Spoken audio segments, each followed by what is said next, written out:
or a director or an executive at a company, you must know how to develop and present a business case.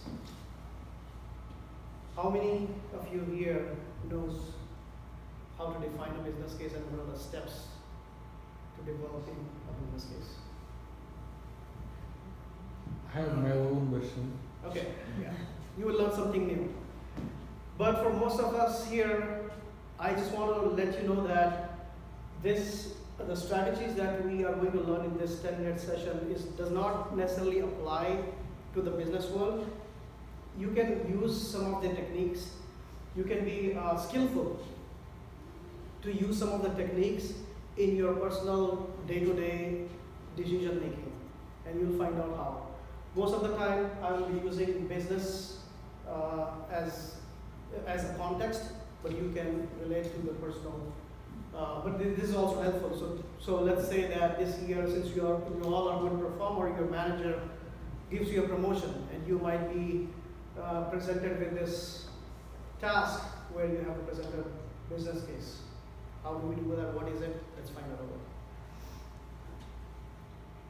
So the agenda is, what the heck is a business case?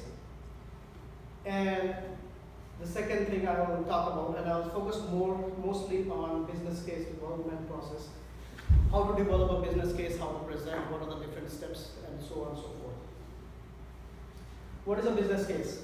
So if you're a department manager, you may spot some opportunities where you may be able to help your team or organization meet some business objectives or business goals.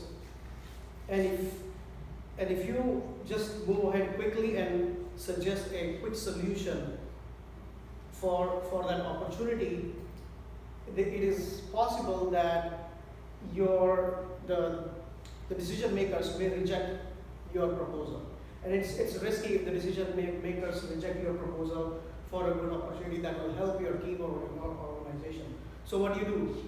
You prepare a business case. And what is a business case? Basically, in business case, you prepare a document or a presentation in which you analyze multiple alternatives and you choose one single action plan that will meet the goals for the business. So in the business case document, it boils down to this. You are answering 3 or 4 main questions. The first question is, why this opportunity? Why are you presenting this to us? Why is this the right time to present this opportunity? Why are we the best people to pursue this opportunity? So if I want to take an initiative where my team will benefit from some new automation or something, why is this the right time, and why are we the right people? Why not other department or other organizations? Why are we the best people to pursue the opportunity? And finally, what is in it for the audience? The audience would be the stakeholders or the decision makers. They are sitting down looking at this this case that you are presenting, and they would want to make a decision. So your main goal is to help the decision makers make the right decision and persuade them to go with your suggestion or with your idea. So we get started with the development process. What does the development process look like? So you start with step 1. Step 1 is basically you have a situation and you have a business opportunity. So step 1 here. Oops. So this is step 1 here.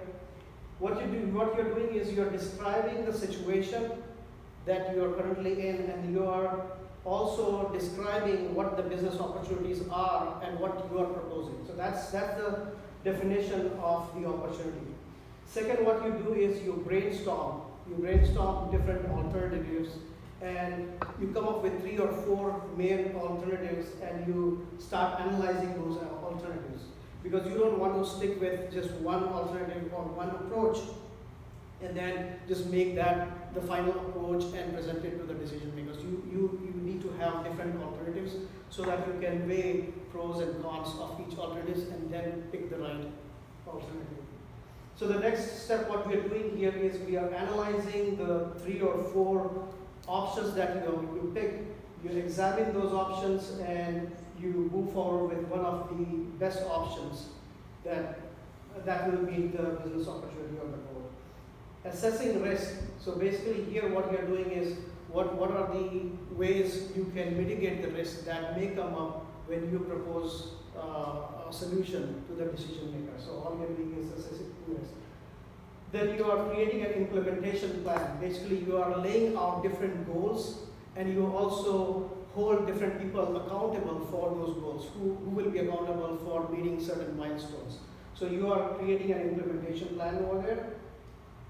And finally, you present the case. You are presenting the case to sell your idea to the decision makers. So what I'm going to do now is I'm going to go a little deeper into each one of these steps, these 6 steps. Starting with step 1. Step 1 was define the opportunity.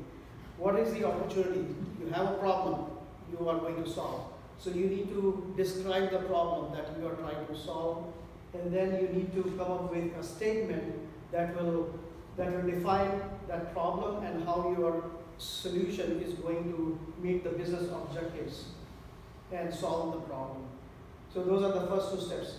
And then what you need to do is you need to identify different business objectives. For example, if I make this certain action, or I take this certain action, or take this initiative, maybe I will reduce cost, maybe I will increase sales, maybe I will improve the efficiency of the team, so on and so forth. So you can identify those different objectives that you are going to identify and work towards, but then obviously you cannot meet all of those objectives. You cannot meet all of those objectives. You need to focus on 1, 2, or 3 key objectives which you can present.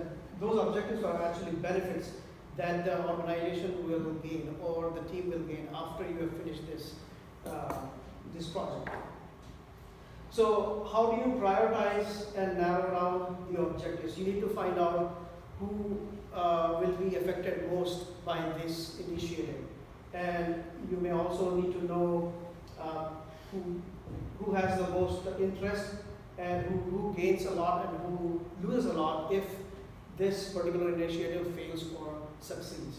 So you need to prioritize those objectives, and then you should also assign some metrics. This is to measure the impact of your initiative on the ultimate goal.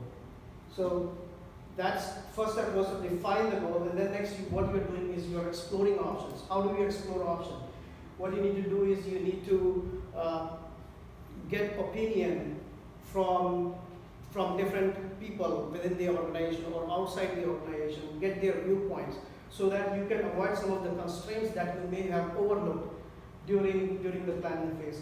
You need to look outward for solution, meaning you want to see what other companies are doing, what other departments are doing to improve their efficiency or performance or to gain the benefits. You may also, if you are in sales, you may also want to know what competitors are doing to improve their product or performance, whatnot. You need to think broadly. You need to look at it at a high level. Don't get bogged down by the details of the problem. And then you need to keep your options open, meaning don't fixate on an idea because it was recommended by a senior executive. He suggested that we should probably go with that idea. Don't go with option A. Evaluate all your options. Analyze alternatives. You need to identify costs of investments. Cost could be your initial build-out cost. It could be your ongoing maintenance cost. Identify the revenues for the investments. How much increase in maybe subscription you will have, or how much growth in sales you'll have, maybe based on increase in customer satisfaction. Identify cost savings. Cost savings could be you automate a process, and due to automating the process, you are reducing the time to do certain things, or you are reducing the resource. Identify the impact on the bottom line, so you calculate all those first three items, and then you do pro and con, and then you identify the bottom line. And then obviously you need to map a timeline for each one of those. When will you start recurring those costs? When will you start realizing those revenues? And when will cost savings.